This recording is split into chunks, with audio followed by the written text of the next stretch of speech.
मैं डॉक्टर अमित भटनागर पंतनगर कृषि विश्वविद्यालय में प्रोफेसर के पद पर कार्यरत हूं और अपने इस चैनल के माध्यम से मैं ये प्रयास कर रहा हूं कि किसानों तक सही जानकारी मिले ताकि उसका उपयोग वो अपनी खेती में कर सकें। इसके लिए मैंने अपने चैनल पे एक अलग से प्लेलिस्ट बनाई है कृषि किसान, जिसमें मैं हिंदी में चर्चा करता हूं। और कृषि किसान में आप हिंदी की ही चर्चा सुनेंगे और जो दूसरी प्लेलिस्ट हैं वो एग्रीकल्चर सब्जेक्ट से रिलेटेड प्लेलिस्ट हैं जो स्टूडेंट्स के लिए बहुत हेल्पफुल हैं।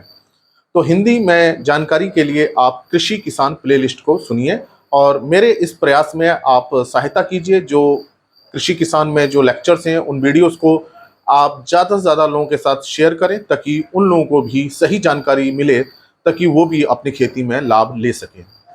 आज जो मैं बात करना चाहता हूँ वो ये है कि जो तिलहनी फसलें हैं, सरसों है या मूंगफली है या सोयाबीन है, या जिसके हम तेल लेते हैं, जिसके बीजों से हम तेल निकालते हैं, उसमें हमें डीएपी प्रयोग करनी चाहिए या एसएसपी प्रयोग करनी चाहिए। दोनों ही खादों से हमें फास्फोरस मिलता है, लेकिन हमें अच्छा लाभ किस खाद से मिलेगा, डीएपी से या एसएसपी से? तो आज आप मेरी पूरी बात को सुनेंगे तब आपको समझ में आ जाएगा कि हमें कौन सी खाद तिलहनी फसलों में डालनी चाहिए। देखिए, जो डीएपी है, डाई अमोनियम फास्फेट, ये हमको दो तत्व देती है, नाइट्रोजन और फास्फोरस। इससे दो हमें तत्व मिलते हैं। और जो एसएसपी है, सिंगल सुपर फास्फेट, इससे हमें तीन तत्व मिलते हैं मुख्य रूप से। पहला है फास्फोरस, दूसरा है सल्फर जिसे हम गंधक कहते हैं, तीसरा है हमारा कैल्शियम। तो इसके अलावा बहुत सारे सूक्ष्म पोषक तत्व भी एसएसपी में होते हैं जो हमें मिलते हैं। अगर हम पोषक तत्वों के हिसाब से देखें तो एसएसपी में ज्यादा पोषक तत्व हैं, और अगर हम मात्रा के हिसाब से देखें तो डीएपी में ज्यादा मात्रा हमें फास्फोरस की मिलती है और नाइट्रोजन भी मिलती है। तीन तत्व जो है, नाइट्रोजन, फास्फोरस, पोटेशियम, इनकी बहुत ज्यादा आवश्यकता होती है, इसलिए हम इनके विभिन्न प्रकार के उर्वरकों का प्रयोग करते हैं। यही कारण है कि नाइट्रोजन, फास्फोरस, पोटेशियम के ज्यादा उर्वरक प्रयोग किए जाते हैं। अब अगर हम डीएपी को देखते हैं, जिसे हम डाया भी कभी कभी बोल देते हैं, डीएपी, इसमें जो है वो हमको 46% फास्फोरस मिलता है और 18% हमको नाइट्रोजन मिल जाती है। तो अमाउंट अगर हम देखें तो बहुत ज्यादा मात्रा हमें मिल जाती है। और फास्फोरस भी ज्यादा मात्रा में चाहिए, 60 किलो चाहिए, नाइट्रोजन तो बहुत ज्यादा चाहिए, और नाइट्रोजन के लिए हम यूरिया प्रयोग करते हैं।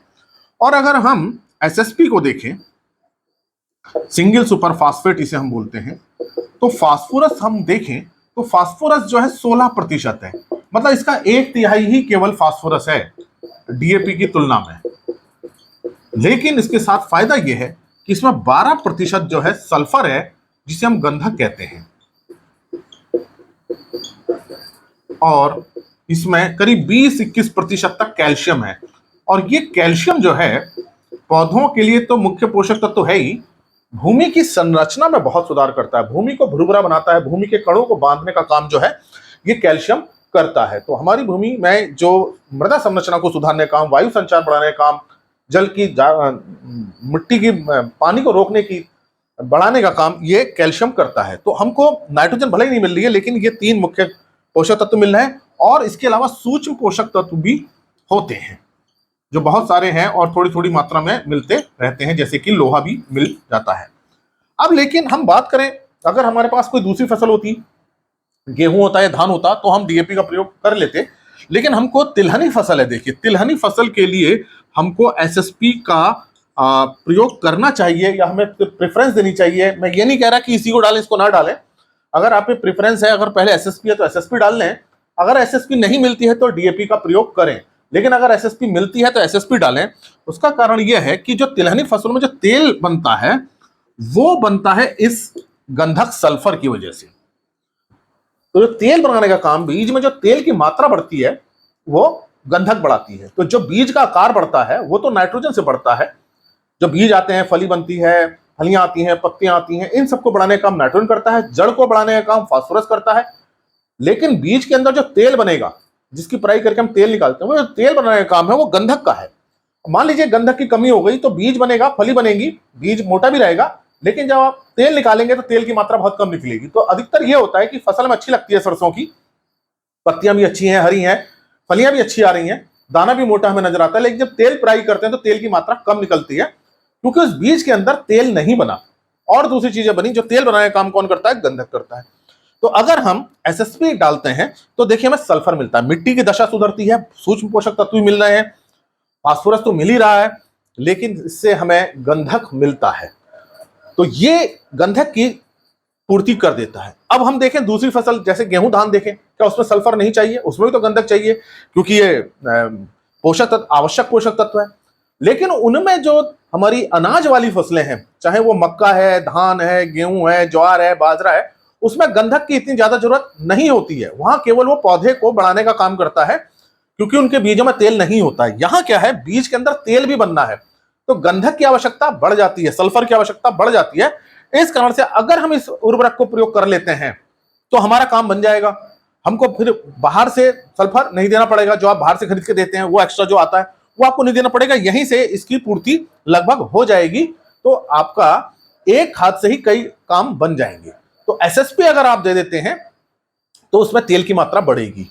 तो और अगर एसएसपी नहीं है फिर तो आपको डीएपी देना है, दूसरी एनपीके खाद देनी है, और फिर सल्फर आपको फिर बाहर से देना पड़ेगा, सल्फर वाली खाद देनी पड़ेगी। लेकिन अगर आप एसएसपी प्रयोग कर लेते हैं तो इसमें आपको आवश्यकता नहीं पड़ती है, क्योंकि यहां इतना यह पर्याप्त मात्रा में हो जाता है।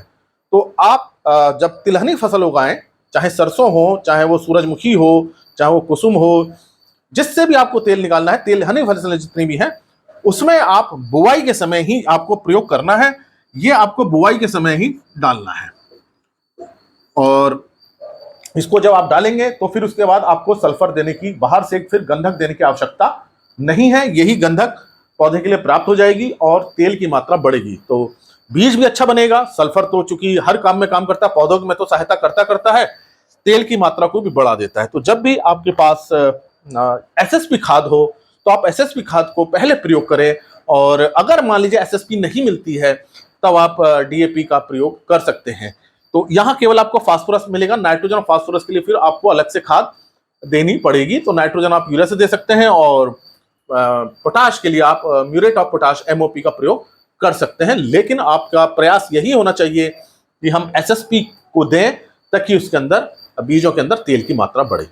आशा है मेरी ये बात आपको समझ में आई होगी कि क्यों एसएसपी को हमें प्रयोग करना चाहिए डीएपी की बजाय। ऐसा नहीं है कि डीएपी उतना कि गलत खाद है या वो है, लेकिन इसके अंदर एडिशनल चीजें हैं, अतिरिक्त चीजें हैं, जिससे तिलहनी फसल को ज्यादा फायदा मिलता है।